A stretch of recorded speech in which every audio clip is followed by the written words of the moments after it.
do do do do do do do do. Don't worry. Do do do do do do do. Be happy.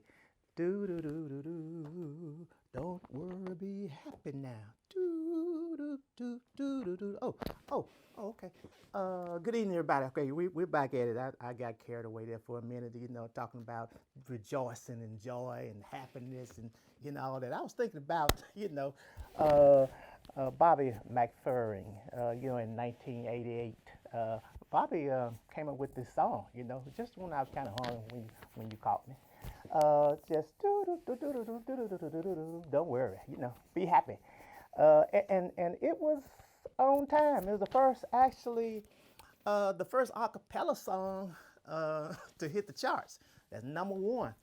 It was a number one hit, and it stayed on the chart for about 2 weeks. And it came, of course, around 19, like say 88, after they've gone through this civil rights processes, and here we had this time of revolution and resolving a lot of things, and so they were looking at some things like school segregations and all the other things that came as a spinoff, and so there was still a lot of troubles, and so I guess that's why he came with this song. That in the midst of all those troubles that was spin off of all the things that have gone through with civil rights and all the way through the 80s, he says, don't worry, be happy. Kind of dealing with contentment, I guess, the word contentment. But I want to use a spinoff of that too, because I think that we're still in the same place. We're in the midst of this process that we're going through, and we've been in it for some weeks now, like I said, and it's got to be having some impact upon the joy that we have, and the joy that we don't have, or the joy that we lost, or the joy that we're trying to get. So I want to talk about another, actually, virtue, I guess we'll call it. It's called joy, Joy. Okay, joy. Or you can use the word rejoice. You can use either one you want to use. But I think Bobby he was on to something. He was talking about that and trying to express to everybody that, it is what it is, deal with it the best you can, but don't let it get you down, So he says, don't worry, be happy. And he kind of listed a lot of things, that we shouldn't worry about. We know that these things are happening. He just kind of brought them out. But then he mentioned to us that what we had to do is don't let it get you down. Don't worry. Be happy. And so, talk about joy. I pulled joy. I said, what I got joy out of? I pulled joy out of happiness. And so we want to kind of look at the variation between two of them because they're really not the same thing. But he was on to something. People are looking for happiness, but they're really finding out that they really need is joy. And so there's a difference between joy and happiness. And so I want to use the scripture for our studies will be Philippians again. Let's go back to Philippians chapter number 4. And we'll be looking at verse number 4 through verse number 7. Okay, verse number 4 through verse number 7. And so let's look at what he says there, because what's happening is God is doing some things in the midst of all this stuff that we're going through, the things that we're going through. But he's saying to us also that there is a way to deal with it. Last week I talked about encouragement, and we looked at encouragement and why we need it in this day and time. And so we came up with some ideas of why we really need to be encouraged with one another. And it's because we said that as God encourages us, that we ought to also encourage one another. And I brought up some points. One of the points I brought up was turning God's source into resources. And then the second point I brought out was depending upon God's word. And the third one was believing in his promises. And so and we ended up that whole study about giving you some pointers as to how you can reach that encouragement level that you need. Pray and have a positive attitude. We also said that you ought to read your Bible and study your word, and And then, of course, care for your neighbor, care for one another. When you get encouraged, encourage somebody else. And then lastly, I said, what we have to do then is trust in God. So let's look at what he's carrying us now. He's talking about now moving from the encouragement part to rejoicing. And I know it's a strange place to be right now because of the fact that everything that's going on, it doesn't seem like it's time to rejoice, you know. But I want to just remind you that this rejoicing that I'm talking about is not something that's tied to your happiness.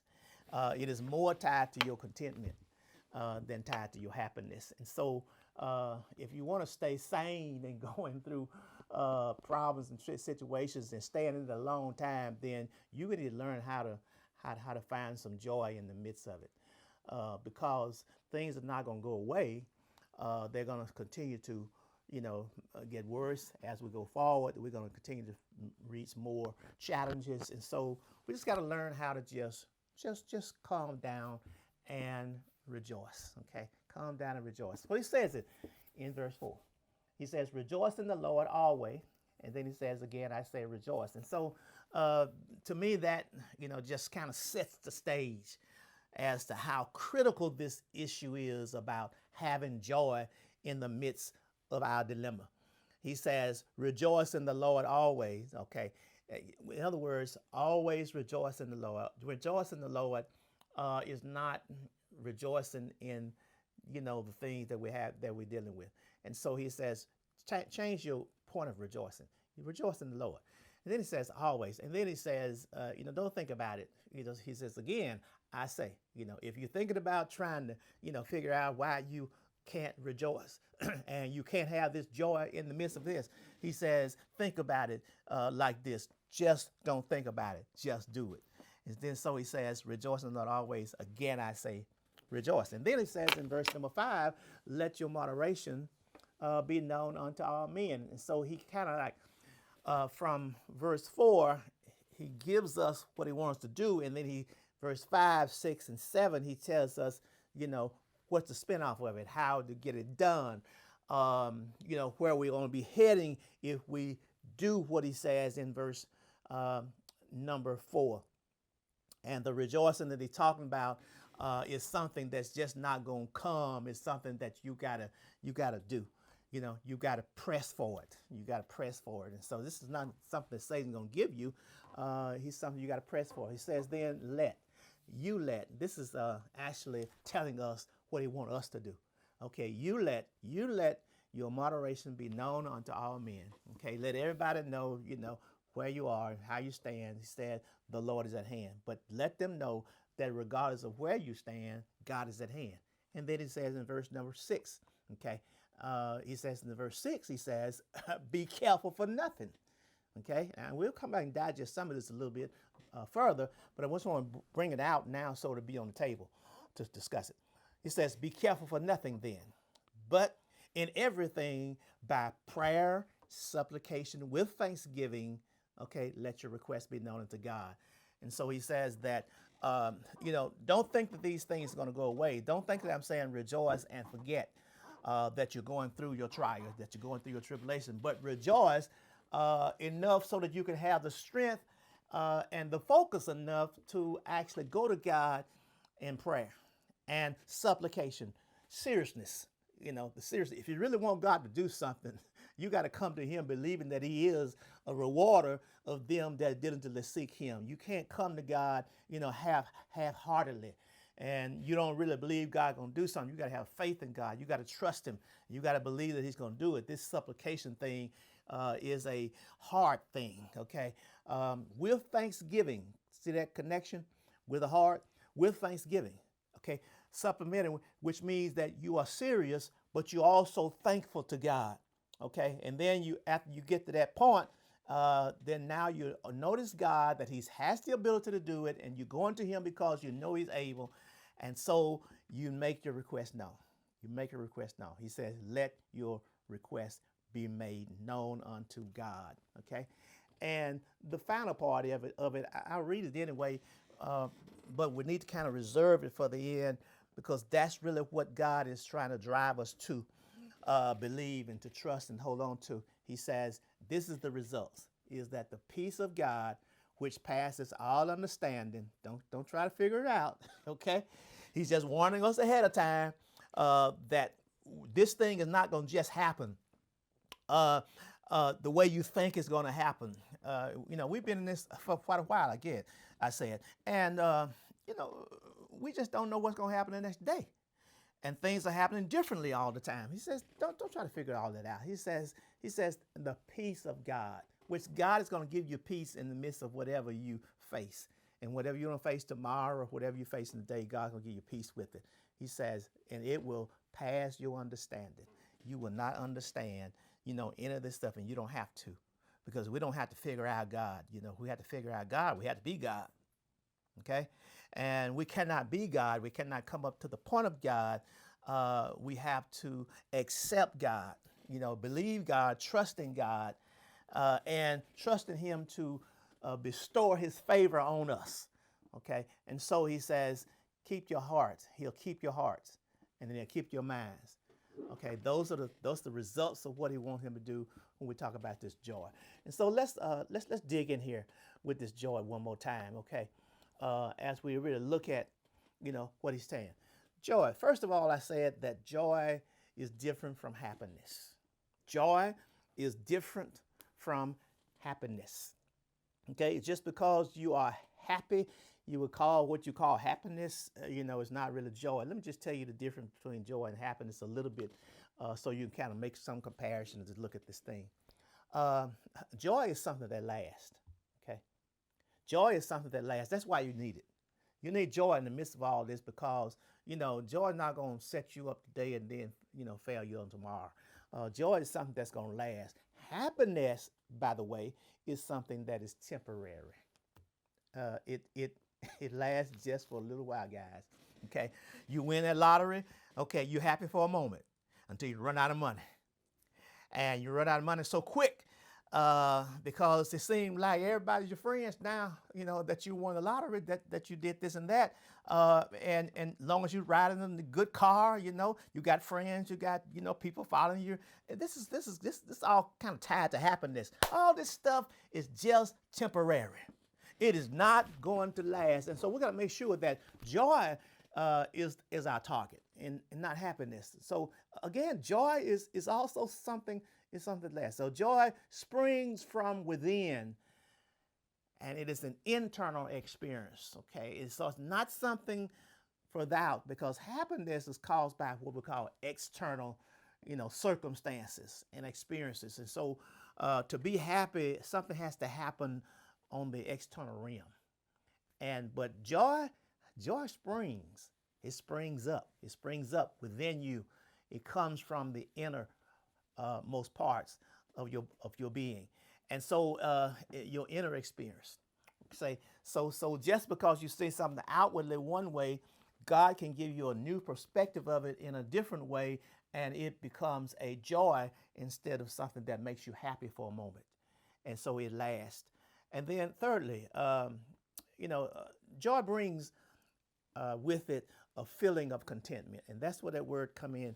What we thought that our brother was trying to relate to us when he says, be happy, don't worry, be happy. He's basically trying to say, be content, but happiness won't bring you contentment. Okay. And so it's literally like it's a good song. It's a good feeling. It's a good word, but it doesn't have any substance. Okay. Because of the fact that what we need, not just happiness, but real contentment, is confidence, that you have through the storm. That's real contentment. Confidence that you have, through the storm and in life's journey. Okay, while you're going through life's difficulties, this is an inner thing, an inner feeling that God gives you, that you can be content, that you can make it through it. Okay, and you can get through it by the grace of God. So then, happiness is not present when we're in the midst of a storm. Happiness is not present. Happiness is not present when you're in the midst of this virus and the things that are happening, in the hospitals, in the nursing homes, and things of that nature. You think people are happy, with those places and their places of space in their space? No, No, they're not. They're content, but they're not happy. Okay, and so happiness does not really, survive in the midst of storms, but it vanishes away. And so they become sad. The opposite of happiness is sadness. And so joy is a conscious commitment to be happy. So then, what are you saying, Pastor? You thought there's a separation. Yeah, there's a separation, but there's also an inclusion. Okay, because God, has the right to do this. He does this. He allows us, and when we understand joy, He gives us a bit of happiness. Okay, happy is a man. Psalms 1. Okay, and he talks about those things, lay out those things, how that man experience happiness. But he's really talking about he's got joy, and so the tacking on of that, and the conclusion of that, inclusion of that is happiness. So you can't have happiness without joy, but you can have joy without happiness. So you have joy that tacks on happiness, that God will allow us to be happy. He will allow us to be happy. And so I call that rejoicing. And that's when I graduated and moved that up a little bit, a little notch up in biblical thinking, is that, joy graduated is rejoicing, is a lingering joy. And I guess that's about the best way to put it. I'm defining it in my own terms, but, Webster may not have the same, definition of it, but I'm just saying it's a lingering joy. Rejoicing is a lingering of joy. And so, you have this joy and God allows it to continue. It has got like what I call the aorist tense. The aorist tense, about the simplest way in the Greek language to understand the aorist tense, is to hit yourself and see if the pain or the sting lingers. If it lingers, then you understand what the aorist tense is, because you're not continually hitting yourself. Okay, watch this. Okay, I hit myself and I still feel it. Okay, I hit myself again. I still feel it. It's still, I'm not hitting myself, but I still feel it. So what he's saying, the aorist tense is joy is the lingering of, rejoice is the lingering of joy, is that once you understand joy and you have joy in your heart, then now you can rejoice. You can rejoice in the midst of trials, in the midst of tribulation, because that joy is going to linger with you. Every day you get up, you still got joy. Every day you lay down, you still got joy. Now, you still got your troubles too. You still got your trials too. You still got your challenges too. You still got your conflicts too. And you're still dealing with your crisis. But in the midst of all that, you are enacting what I would call the aorist tense, which is it has happened, it is happening, and it's lingering on. It's still going on. Okay? You have got that joy. You're still getting that joy, and you're still rejoicing because you have that joy. And so that's how God wants us to understand his approach, okay, his approach to joy. And so what does joy have to do with God, and how is he, helping us with this and going through this? Why is he qualified? Because joy is actually an attribute. It's an attribute of God. It's an attribute of God. Joy is God is joy. Okay? God is love, God is peace, God is, all these other things, and you list all these attributes of God, but don't forget that God also is joy. God is joy, and so he can bestow joy because he's the source. Because there go that word again. Okay? We used it last week. We talked about, God being the source of our resources. And so God is the source of our joy. God is the source of our joy. Okay, so let's look at what he says again in the fourth verse. Philippians 4:4, he says again, rejoice in the Lord always. Again, I say rejoice. Because God is what? God is the source. God is the source of our joy. Okay? God is the source of our joy. And so he helps us. Unlocking and uplifting, okay, a virtue that could very well get locked or blocked out during this COVID-19 challenge.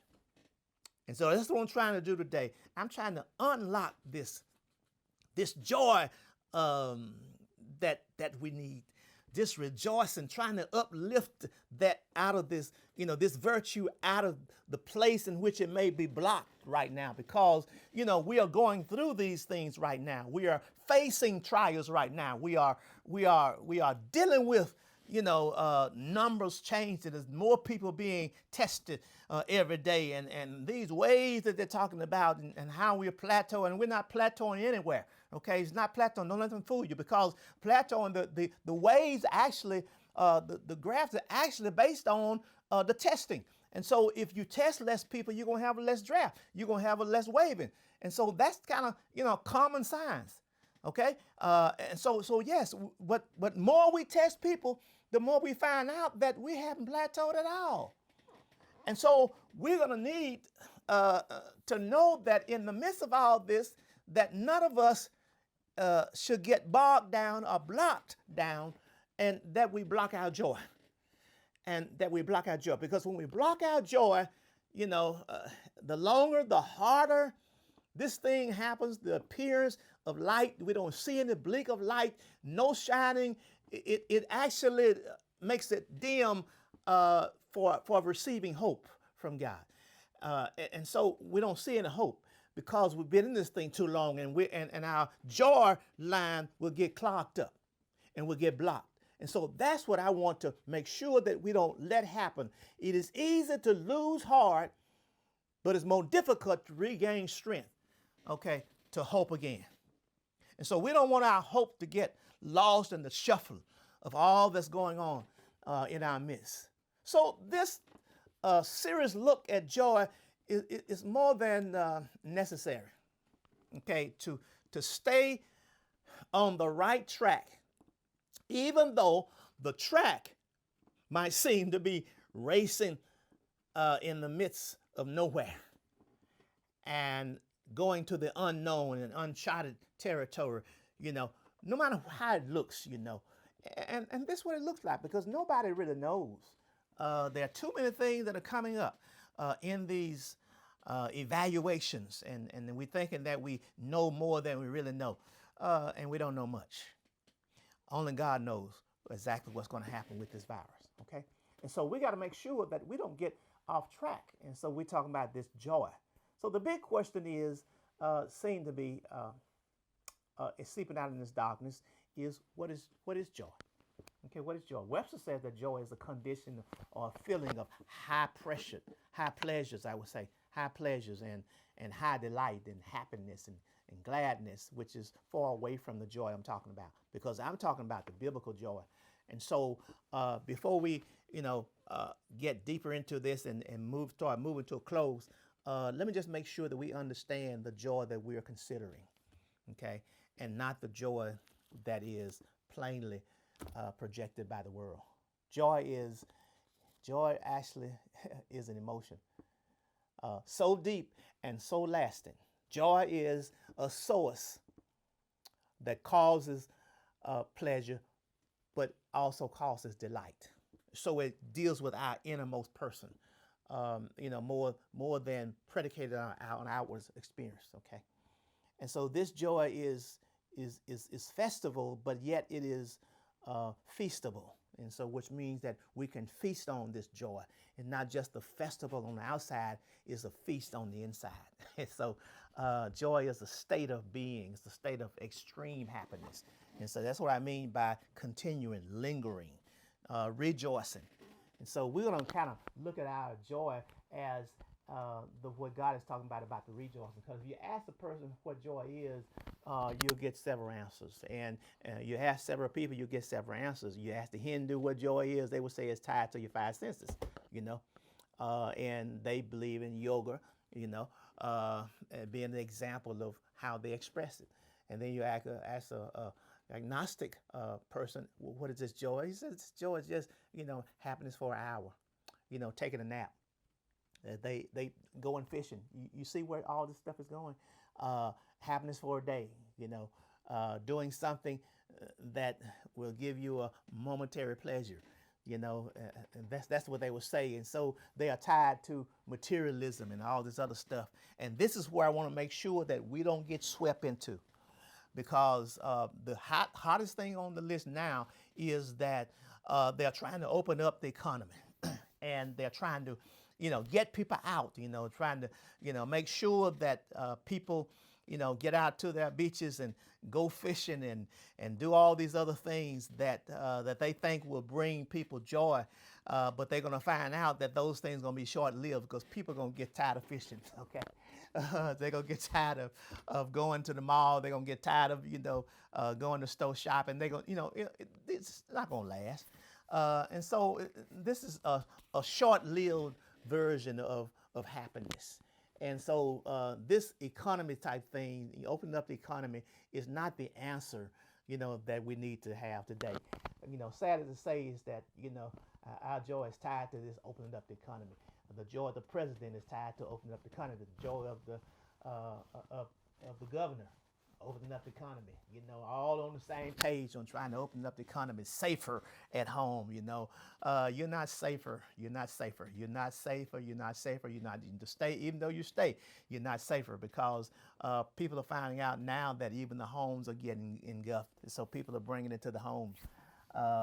And nursing homes the same way. We find out that, the people that are safer in the nursing homes are not safer in the nursing home, because there are people who go in and out of the nursing home and bring stuff back into it. And so, this thing, can get out of hand. And so we can't tie it to the way we're trying to go, in this world about this dilemma. We have to make sure that we stay with God, and because He's our source. And so this is just another source that I want to bring forth to you today, to understand that you can rejoice, okay? It's just not sufficient. It's not enough when we're faced with these difficult times that we search for things in other ways, in other places. Only God can give us what we need. And this is a virtue that God controls. This joy that we have, the world didn't give it to me. You heard that? Okay, the world can't take it away. And so we're talking about a joy here that can come only by, rejoicing in the Lord. And so we learn joy as a virtue from the hardships of the things that we cannot change and the things that we cannot control. That's how we get it. It's just like we learn patience, we can also learn to rejoice. When we go through enough trials, when we go through enough tribulations, when we face enough difficulties, when we are in the midst of enough tough decisions that we have to make, when enough people become sick and enough people, lose their lives, these things, actually causes us to learn more about rejoicing, because these are things that we cannot change, nor can we control them, okay? Okay, but the interesting fact about joy is that it is an attribute of God. And that's what I want you to remember. It is an attribute of God, and therefore deserves a second look. Let's look at it again. He says, rejoice in the Lord always. And then he says, again, look at it again. Again, he says, I say rejoice. We might be encouraged by what we see when we view through the eyes of God. We'll be encouraged by what we see when we view joy in the eyes of God. Look at what he says in Deuteronomy 28 and 63. Deuteronomy 28 and 63. And it shall come to pass that as the Lord rejoiced over you to do you good and multiply you, so the Lord will. Yes, he will, brothers and sisters. He will rejoice over you to destroy you and to bring you to naught. And ye shall be plucked from out of the land, okay, whether thou goest and possess. He's talking to Israel. He's saying, if you don't learn how to rejoice in the Lord, then nothing is going to work. The same joy that God's able to give you, he's also able to take it away, okay? And so we're going to make sure that we have plenty of joy. God wants to give us joy. This joy is embedded in the Bible. It is everywhere you go over. Let me run some scriptures by you before we close them out, okay? the lost sheep. We find God, rejoicing, you know, over one saved person. This is the joy that God, embeds in us. He wants to have this same kind of joy. All right. And Israel lost joy, lost God's favor when they did not understand that joy came from God. And then God gave us earthly joy. You know what that joy is. That joy that happens around us. Then there is great joy. Okay, great joy. Great joy is the joy that comes with creation. What comes with the resurrection of Jesus Christ, the ascension of Jesus Christ. And this is great joy. I'm telling you, it's great stuff, okay? Knowing that God is the author and the finisher, not only of our faith, but also of our joy. And so all is tied to him. Because of that, we also have the spinoff of joy, the heavenly joy, that God will receive us, okay? He has joy in heaven. And then, lastly but not least, there is the joy of service. And I'm thankful for all those persons who are serving in the midst of poverty. He talks about it in the midst of imprisonment, in the midst of persecution, in the midst of loss of property, in the midst of fiery trials and afflictions, that there are people that serve. And God gives those people who serve a sense of joy of serving.